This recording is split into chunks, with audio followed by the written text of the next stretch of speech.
because I'm actually put myself through the initiation of the awakening, became one with the consciousness of the world, of everyone. It's amazing, honestly. I've been called for a very urgent mission to serve humanity right now, because there are so many forces of the negative field that have been trying to create a lot of avenues of chaos and destruction.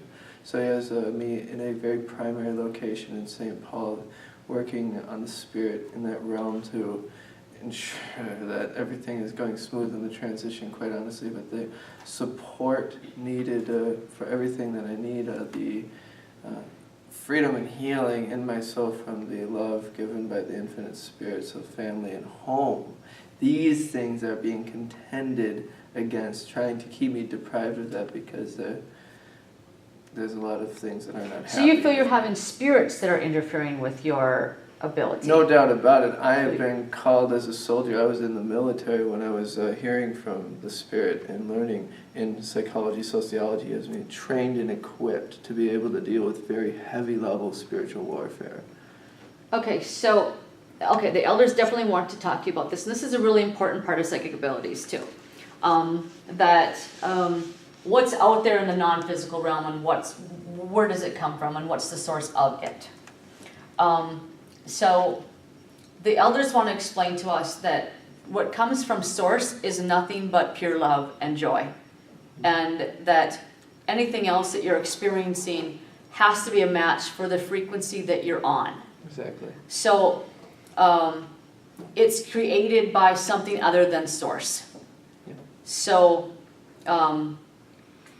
you can pay attention to it if you want to, but you don't have to, because it's a matter of intentional manipulation of the breaking of the soul. It's the soul breaking from the broken relationships of family. It's intentional, and it's strategic to keep people locked in these prisons. I've met a lot of people out in the streets, and I've been able to help a lot of people come out of these things. They are paying attention to a reality that's created from the frequency that they're on of fear. I'm saying it's like a maze, and you have to understand the way to navigate the maze to come out of it. And that's what the elders are telling you, that you have to understand, for one thing, don't give that maze any of your frequency attention. Because it's not, the more whatever you pay attention to with your thoughts and vibrationally is what will come to you experience-wise. So the elders are telling me right now that if you shift your soldier's focus, they want you to shift your focus to love and light only. Don't pay any attention to that, because this is how to get out of it. This is to get to your goal. The goal you have, this is the goal you have. The way to get there. But it's not just, actually, here's the thing. Well, let me finish what I was going to say first. No, you can go ahead, please, yeah. So, they're saying that you will become infinitely, because they're telling me two things at once. They're saying your frequency that you are on, that you send out, is what other people are tuning to. So that's your job, is your frequency. Everybody is frequency tuners. But you have a really important job to influence other people to open themselves. And he's saying, but it's a different job than you think it is. The job is to help them open up to source. That's all it is.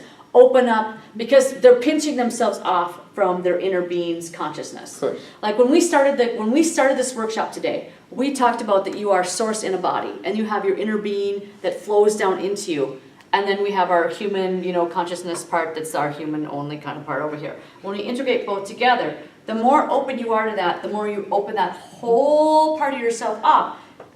It could be so overwhelming that it could blow our minds.